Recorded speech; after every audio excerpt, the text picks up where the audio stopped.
하나도 남지 아니하고 무너지리라 한 게 아니라 무너뜨려지리라 라고 말했습니다. 그러니까 무너지다와 무너뜨려지다라는 말은 전혀 의미가 다릅니다. 무너지다 라고 하는 것은 자연재해로 인하여 무너지는 겁니다. 지진이나 아니면 풍화작용에 의해서 부식돼서 쓰러지는 것. 이게 무너지는 겁니다. 근데 무너뜨려진다라는 말은 무슨 말입니까? 외부의 힘에 의해서 강제로 해체된다라는 얘기입니다. 이 말은 예수님의 제자들이 들었습니다. 무너뜨려질 것이다. 그러니까 외부의 힘에 의해서 언젠가는 이 성전이 짓밟히게 될 것이다 라고 생각을 했습니다. 그래서 제자들이 예수님과 함께 감람산에 올라가서 베드로와 요한과 야고보와 안드레 이 네 사람이 예수님께 와서 묻습니다. 선생님, 돌이 돌 위에 하나도 남지 아니하고 무너뜨려지리라고 하셨는데 그때가 언제이며 그렇게 될 때 무슨 징조가 있겠습니까? 라고 묻습니다. 그때 하신 내용이 마태복음 24장, 마가복음 13장, 누가복음 21장의 내용입니다.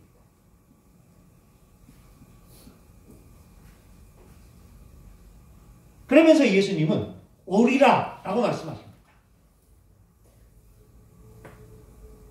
그런데 제자들에게 내가 갔다가 요한복음에 보면은 내가 갔다가 너희가 거할 처소를 예비하고 너희를 데리러 다시 오리라 라고 했습니다.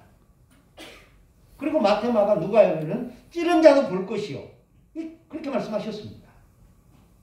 그래서 제자들은 예수님께서 부활하여 승천하신 후에 이 세대가 지나기 전에 오리라 라고 했으니까 자기들이 죽기 전에 오실 거라고 확신을 했습니다.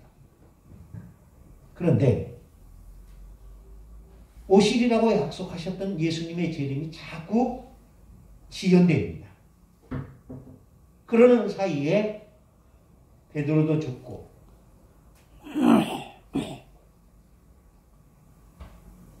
안드레도 죽고 마가도 죽고 누가도 죽고 이게 사람들이 죽어가는 겁니다. 사도들. 그리고 예수님을 직접 목격했던 1세대 신앙인들도 죽어갑니다. 그러면서 사람들 생각 속에 그러면은 어떻게 되는 거지? 라는 생각을 합니다. 그때 마치 로마가 예루살렘을 함락을 시킵니다. AD 70년에.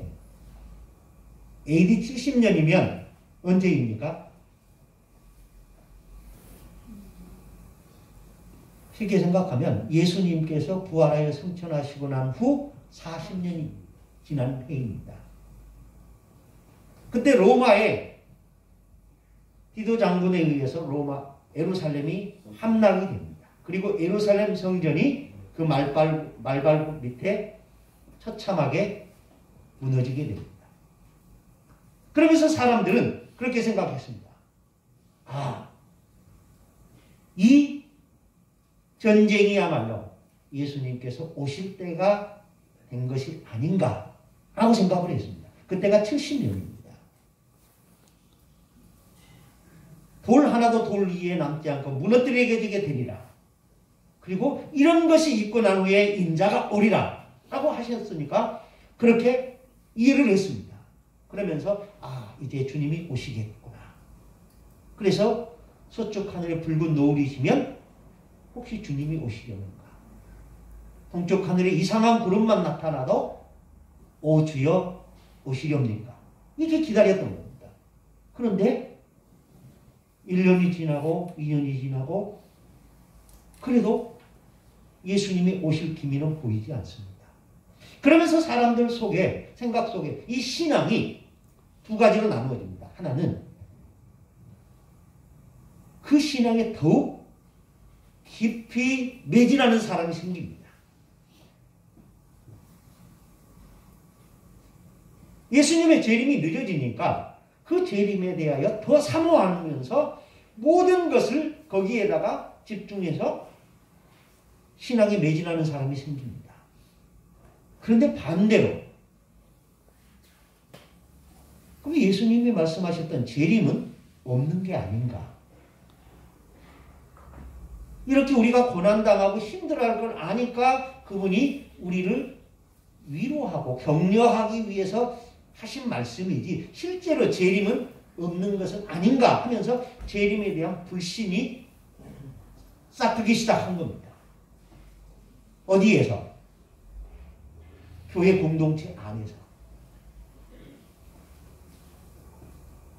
그때 그런 신앙에 대하여 더 열심히 있는 사람들은 걱정이 없는데 잘 믿고 있던 사람들도 신앙에 대해 그 신앙은 재림에 대한 신앙입니다. 이 재림에 대해서 불신이 싹이 트니까 그 불신을 종식시키고 혹은 아니라는 것을 이야기하기 위해서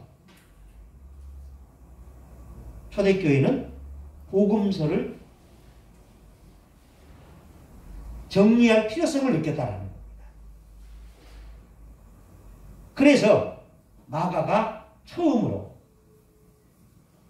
집필을 합니다. 그래서 그 사이에 흩어져 있던 복음에 대한 내용들을 모아서 정리를 합니다. 그게 마가복음입니다. 그러면서 강조한 게 뭐냐? 예수님의 십자가에 죽으심 전에 예수님이 하셨던 말씀들에 포커스를 맞춥니다. 그러면서 열처녀의 비유, 달란트의 비유, 그리고 마지막 날에 예수께서 재림하셔서 양과 염소를 구분하는 것처럼 의인과 악인을 구분하여 심판하게 될 것이다 라고 하는 이 내용을 고난 바로 앞에다가 배치를 시킵니다. 그러면서 그 교훈이 바로 주님의 교훈이었다. 그러면서 그 재림의 시기가 우리의 상식과는 다를 수 있다는 것을 가르칩니다. 무슨 말인지 아시겠죠? 그 기다림이 바로 예수님의 초림을 기다리는 것이 아니라 재림을 기다리는 신앙입니다. 이 재림을 기다리는 신앙이 바로 대림절 신앙입니다. 물론 대림절은 역사 가운데 이미 오신 예수 그리스도를 기다리는 성탄절을 기다리고 준비하는 계절이면서 동시에 다시 오실 예수 그리스도를 기다리는 계절입니다. 그래서 성탄절 이 시즌은 성탄절 때 설교의 본문이 꼭 마태복음과 마가복음에 있는 성탄의 기사에만 집중하지 않습니다. 그래서 빌립보서 2장도 많이 성탄의 설교 본문으로 택함을 받는 이유가 거기 있습니다.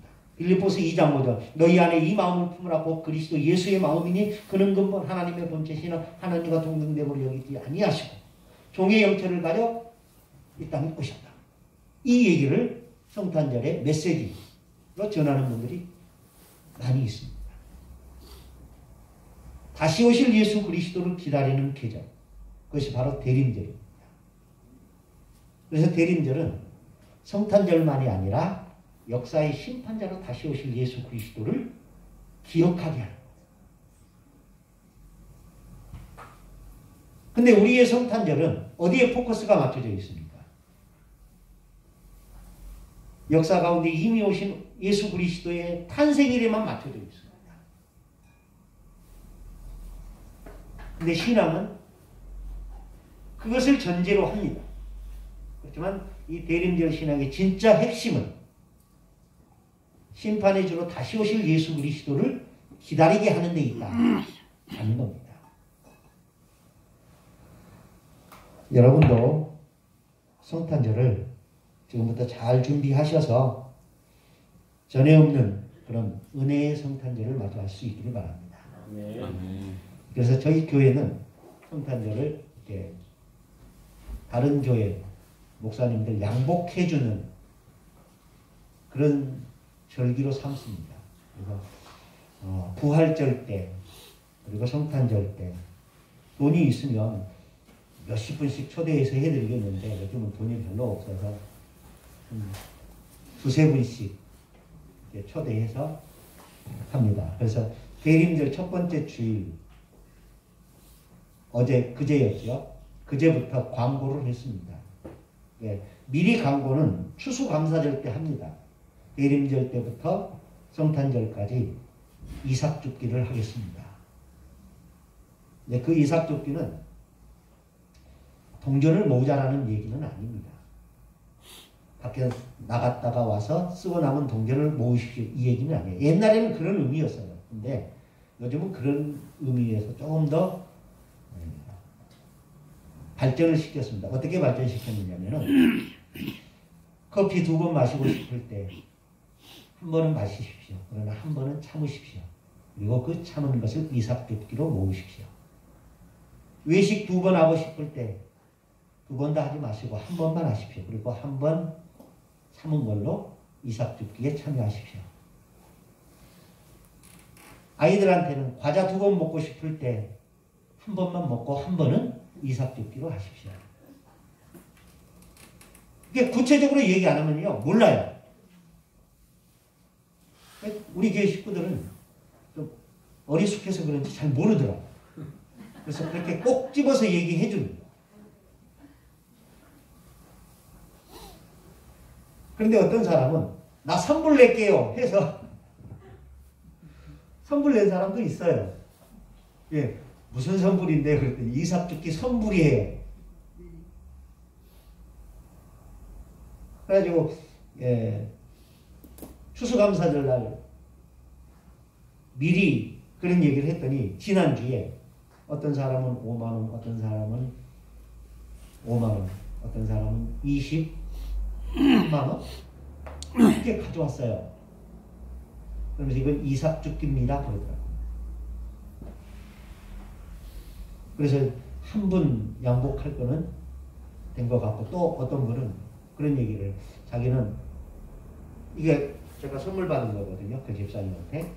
그 목사님과 똑같은 이 조끼를 목사님한테 선물해 주고 싶어요. 그러더라고요. 이건 이삭줍기로 하겠습니다. 그러더라고요. 그래서 그렇게 하라고 했습니다. 그래서 우리는 조금 더 많아질 것 같기는 해요. 이 추세로 간다면. 그리고 또 어떤 사람은 광고 첫날 나갔는데 전화가 왔어요. 목사님, 그럼 이번에는 몇 명 하실 거예요? 그러더라고요. 그래서 아직 정하지 못했다. 그런 정하면 말씀하십시오. 제가 하겠습니다. 그러더라고요. 돈도 없는 게. 그래서 몇 명 할지도 모르는데 다 하시겠다고요? 그랬더니 제 형편껏 하겠습니다. 그러더라고요. 그래서 간단하게 그러면 한 명만 책임지십시오. 그랬더니 그렇게 하겠습니다. 그러더라고요. 그래서 지금 2명은 된 것 같아요. 그래서 앞으로 한 3주 남았으니까 얼마나 더 하려는지는 아직은 모르겠습니다. 그래서 섬기는 삶을 하자. 그런데 그 섬김은 자기 희생을 통해서 나와야 한다. 전제가 그겁니다. 어떤 분들은 물건을 줍니다. 어떤 교회 목사님들이 물건을 줘요. 그런데 자기네게 마이크 새 거 만들었으니까 쓰던 거 주는 거예요. 근데 이번에 코트 새로 샀으니까 전에 입던 거 줄게. 이런 얘기예요. 그분은 줬다고 생색내죠. 그럼 받는 사람은 어떤 마음일까요? 썩 유쾌하지가 않아요. 그러니까 여러분들 주려면 입고 있는 걸 주든지 새 걸 주든지 둘 중에 하나 하십시오. 무슨 말인지 아시겠죠? 아멘. 예. 저도 코트를 몇 번 벗어줬습니다. 집에 와서 집사람한테 얼마나 혼났는지 모릅니다. 어렵게 산 코트인데 그걸 벗어주고 뭐 어떻게 하냐고. 아니 근데 밖에서 만나는데 나는 승용차 타고 왔는데 그분은 버스 타고 전철 타고 왔는데 코트를 안 입고 왔어요. 왜 안 입고 왔냐고. 이 추운 날에. 코트가 없어서요. 그러더라고요. 그거 어떻게 해요? 벗어줘야지. 나는 승용차 타고 다니니까 별로 그렇게 추위에 노출되지 않는데 그분은 나보다 노출된 빈도수가 훨씬 높거든요. 그래서 주고 왔노라고 그러면 마음은 이해하는데 내 생각은 안 하냐고. 그래서 당신 생각하지요. 천국에서 쌓인 상급을 생각하지 그랬더니 내 주머니 생각은 안 하냐고. 그래서 아주 혼난 기억이 몇 번 있습니다.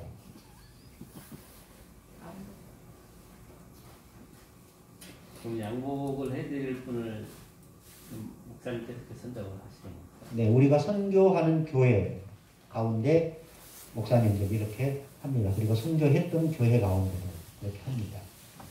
그래서 올해도 지금 준비하고 있습니다. 그 교회는 그럼 국내에 있는 교회들을 그렇죠. 선정을 하시는 거예요? 예. 근데 선교 안 하는 교회도 가끔 선정이 됩니다. 올해는 안 한 교회로 좀 눈을 돌려보려고 합니다. 그래서 1년 12달 한 번도 생각이 안 났는데 어떤 친구랑 얘기하다 보니까 그분 생각이 나더라고요. 그래서 이번 주 내로 연락을 할 겁니다. 그래서 서울 올라올 기회가 있으면 사모님과 함께 오셔서 우리 교회 한번 오시라고. 그렇게 해서 해드립니다. 일부러 오라는 말은 안 하고요. 오실 수 있을 때 동행해서 오십시오. 제가 밥 한 끼 사드리겠습니다. 그러면서 옷도 해드리고. 근데 그 옷은 목사님 당신이 좋아서 입으세요? 사모님한테 잘 보이기 위해서 입으세요? 사모님은 잘 보이기 위해서. 예. 그래서 양복 살 때는 꼭 사모님을 모시고 가는 거예요. 무슨 말인지 아시겠죠? 허락을 안 해주면 입을 수가 없습니다. 예. 왜 웃으세요? 당연하고 그렇게 웃으십니까? 몇 년째 지금 그렇게 하시고 계세요? 몇 년째가 아니라요. 계속해서 하는 겁니다. 처음 그럼 연습 하셨어요? 예. 그래서 많이 했을 때는 1년에 한 5, 60번 할 때도 있었고. 그래서 제가 말씀드렸잖아요. 몇백 분은 될 거라고. 네. 예. 근데 놀라운 건요. 제 양복은 3벌밖에 없습니다. 전국에 많이 쌓였네. 근데 제가 천국에 갈 수 있을런지는 모르겠습니다. 근데 갈 수 있을 거라는 희망을 가지고 하는 거예요. 예. 이 땅에서 조금 뭐하게 살더라도. 자, 예수 그리스도의 다시 오심을 기다리는 이 대림절 첫 번째 주간입니다. 에베소서 6장 오늘 마지막으로 하겠습니다. 자, 지난번에 에베소서 5장 마지막 부분 22절부터 마지막 부분을 했습니다. 에베소서 5장의 마지막 부분은 도리에 관한 거였습니다. 아내의 도리, 또 남편의 도리. 아내는 남편에게 어떻게 하라? 아내는 남편에게 복종하라. 남편은 아내를 어떻게 하라? 사랑하라. 그러면서 바울은 말합니다. 그도다 이 비밀이요 나는 그리스도와 교회에 관하여 말하노라 하면서 남편과 아내의 도리에 관한 얘기가 아니라 이것도 일종의 비유죠. 남편은 그리스도, 아내는 교회입니다. 그러니까 그리스도가 교회를 위하여 자기 몸을 내어준 것처럼 남편은 아내를 위하여 죽을 각오를 하고 일하라 라는 얘기고, 교회가 그리스도를 위하여 순종하는 것처럼 아내들은 남편을 위하여 순종해야 한다 라는 것을 이야기하는 겁니다. 그게 첫 번째 도리였습니다. 두 번째 도리는 자녀가 부모에 대한 도리. 부모가 자녀에 대한 도리. 두 번째 도리고요. 세 번째 도리는 종이 상전에게 어떻게 할 것인가, 그리고 상전은 종에 대하여 어떻게 할 것인가에 대한 도리입니다. 그러니까 에베소서 5장 후반부부터 6장 9절까지는 이 땅에 존재하는 관계에 있어서 집약입니다. 우리 사회를 구성하는 가장 기본적인 단위가 뭡니까? 부부입니다. 부부, 그렇죠? 그리고 그 부부가 좀 더 확장이 되면 가정이 됩니다. 그래서 자녀가 나옵니다. 그리고 그 가정이 좀 더 확장이 되면 공동체가 됩니다.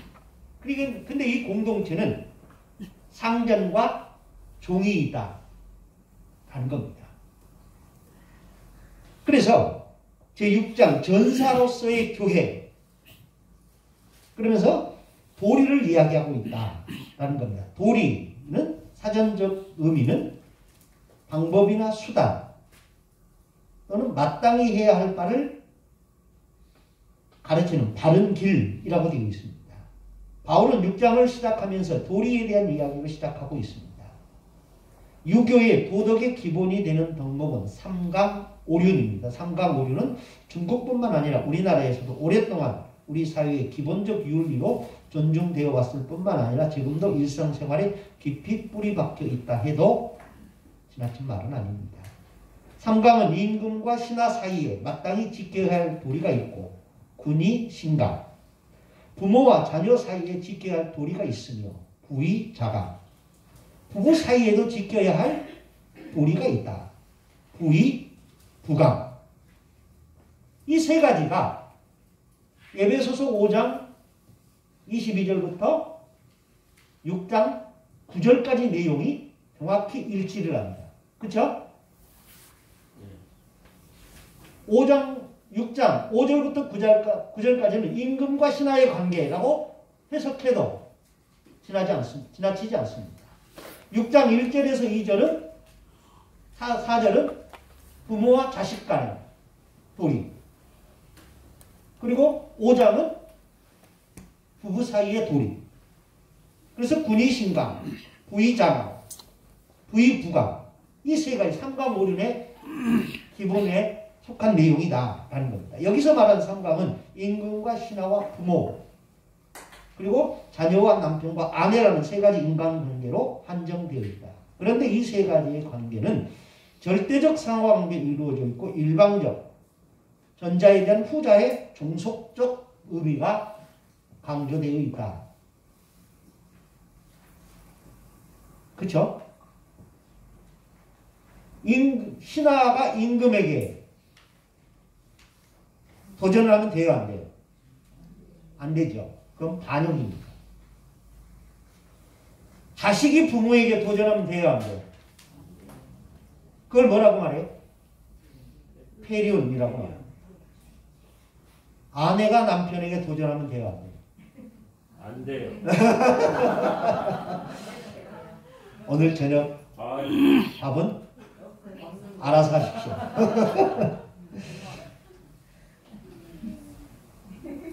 벌써 배가 고파지네. 네? 오류는 인, 의, 예, 지, 이 네 가지 덕목에 신이라는 덕목을 추가한 겁니다. 그래서 오상 또는 오전이라고도 합니다. 특히 오류는 대인관계에 있어서 기본적으로 지켜야 할 실천 덕목이다 하는 대인관계에 있어서 부모는 자녀에게 인자하고 자녀는 부모에게 존중과 섬김을 다해야 한다. 부자, 유친. 임금과 신하의 도리는 의리에 있다. 군신, 유의. 남편과 아내는 분별이 있고 각기 자기의 본분을 다해야 한다. 어른과 아이 사이에 차례와 질서가 있고 친구와 친구 사이에는 신의를 지켜야 한다. 삼강도 오륜과 같이 상하관계를 강조하는 지배계층의 통치 이념으로 부모와 자녀, 임금과 신하, 남편과 아내, 어른과 아이 절대적 상하관계를 이루고 있다. 그리고 평등해 보이지만 친구 사이의 경우도 신분의 차별이 내포되어 있다. 그만큼 상강오륜은 상하관계를 중시하는 지배층을 위한 지배층의 통치 이념이라기도 지나치지 않는 편입니다. 자, 이 상강오륜이 어디에서 온 거예요? 유교에서 온 겁니다. 그리고 유교는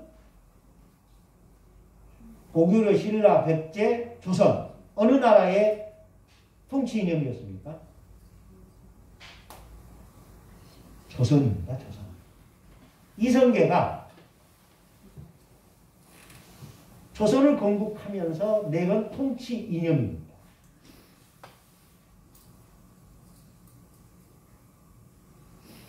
좀 그쵸? 내가 임금이다. 너희는 찍소리 하지 마라. 이 얘기예요. 그러면 자, 잘 생각해 보십시오. 독재는 그 정권의 정당성이 있는 사람이 하는 걸까요? 정당성이 없는 사람이 하는 걸까요? 그렇습니다. 독재라는 통치 방법은 그 정권의 정당성이 약한 사람일수록 강하게 씁니다. 이성계도 고려를 종식시키고 조선을 건국하면서 내가 왕이다 라고 하면서 내건 게 이겁니다. 그러니까 어떻게 보면 엄청난 세뇌시키면서 사람들을 통치했던 거죠.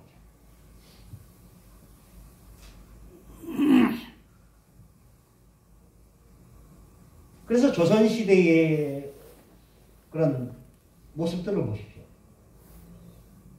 임금 앞에서 신하가 고개를 빳빳이 들고 있으면 안 되는 거예요.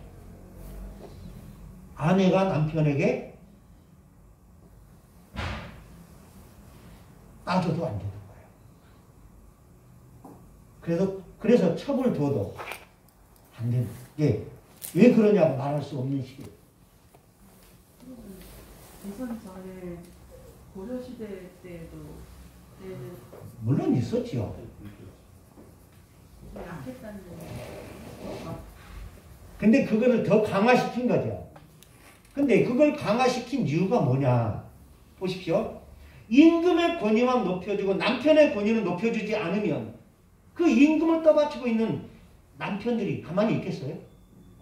아니죠. 너희가 나에게 순종하라. 그러면 내가 너희의 가정이 너에게 순종할 수 있게 내가 해주겠다. 이런 거. 윈윈이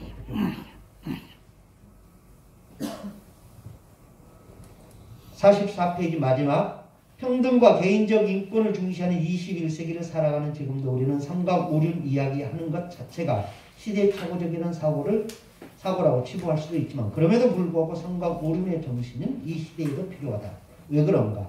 인간이 살아가는 데 있어서 자식이 부모의 은덕을 기리고 제자가 스승의 은혜를 입고 친구 간의 신의를 지키는 것은 인간됨의 도리이고 이 도리는 시대와 지역을 초월하여 필요하기 때문이다.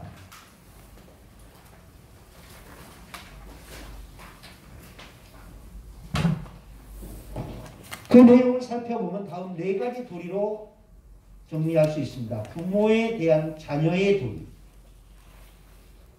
부모에게 순종하고 도리를 다하라는 겁니다. 6장 1절 한번 읽어보겠습니다. 시작. 에베소서 6장 1절. 자녀들아 그 안에서 너희 부모에게 순종하라. 이것이 옳으니라. 네. 주 안에서 순종하라. 이것이 뭐다? 옳은 것이다 하는 겁니다. 여기서 순종하라라는 말이 히파커테예라는 말로 쓰여있는데 능동태 현재 명령형 동사로 이루어져 있다 라고 했습니다. 한번 쭉 읽어보시기를 바랍니다. 능동태는 반대는 수동태입니다. 억지로 하는 겁니다. 수동태는. 능동태는 자원해서 하는 겁니다. 현재형은 과거형이나 미래형의 반대입니다. 나는 전에 했으니까가 아니라 나는 앞으로 할 것이니까 이것도 아니라 지금이라는 얘기입니다. 그리고 명령형은 선택이 아니라 필수다라는 겁니다. 그러니까 부모에 대하여 순종해야 할 자녀의 도리는 억지로 하는 것이 아니라 자원하는 것이어야 하고 다음에 하겠다라는 얘기가 아니라 지금 해야 하고 그리고 선택해야 할 것이 아니라 반드시 해야 할 그런 내용이다라는 겁니다. 두 번째, 부모를 공경하는 도리를 다 해야 한다. 첫 번째가 순종이었다면 이제는 공경입니다. 공경. 이 공경이란 말은 히브리어로 카베드라고 되어 있는데 헬라어 단어에는 티마라고 되어 있습니다. 이 말은 가치를 높게 평가하다. 앞에서 설명한 순종이라는 것이 행위에 관한 것이라면 공경은 태도에 관한 명령이다 라는 겁니다. 그러니까 자녀가 부모에게 순종하고 공경해야 한다. 이 순종은 실천의 문제입니다. 근데 이 실천은 능동태로 되어 있습니다. 근데 그 능동태가 때로는 수동태로가 될 수 있습니다. 누가 보고 있으니까. 그렇죠? 그래서 공경하라라고 하는 이 말은 태도의 문제가 아니라 마음의 문제라는 겁니다. 마음의 문제. 근데 그 마음을 누가 보신다는 거예요? 하나님이 보신다는 거예요. 근데 성경에 공경의 대상이 딱 두 부류입니다. 하나는 하나님입니다. 주 너의 하나님을 공경하라. 그리고 또 다른 부류가 부모입니다. 루터는 이런 말을 했습니다. 하나님이 모든 사람을 돌볼